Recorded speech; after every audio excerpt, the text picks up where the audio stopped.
Presidente José Ramos Horta entrega certificado reconhecimento ba médico Brigada Cubano na Ingnenul Resingen. A cerimônia irania marca capítulo sucesso idatang e acordo cooperação cuidado saúde nibe realiza a sala Galeria Memória Viva Farol. Quinta-feira lorai loron sanul Resing ida fulang abril tinangne. Lihusi entrega certificado reconhecimento ba médico cubano na Ingnenul Resing ne Estado hakarak reconhece serviço excepcional. Husi profissional saúde sira nebe fornece ona cuidado médico especializado e o município Hoto no Timor-Leste desde tina região rural no Recintolo. Y después miles de estudiantes, volviendo a Dili, después volviendo a Dili, fui a Niquizá, después fui a Soivaga. Finalmente el cuerpo no aguantó, una gripe fuerte.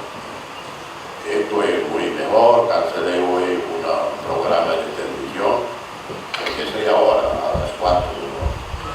Pero no faltaría estar aquí con ustedes, ¿cómo se dice? Una acción muy modesta para reconocer la grandiosidad de nuestra generosidad.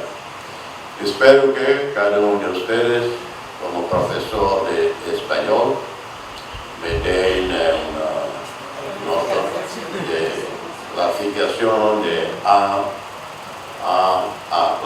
B, C, me den por lo menos un B+. Muchas gracias, un abrazo. Participa e a cerimônia entrega certificado de reconhecimento Chefe Estado José Ramos Horta, embaixadora Cuba e Timor-Leste, Grisel Alina Aldama Inis, no gestão Senhor Husi Hospital Nacional Guido Valadares, médico cubano Sira, inclui estudante cubano Balong. Reportagem Gilberto dos Santos, Televisão Timor-Post. Janela Informação ba Emohoto, atua tem informação atual dia Clio, kita haluha, haneham botão subscribe, like, halo comentário no Fahia Tutang ba media sosial Hoto.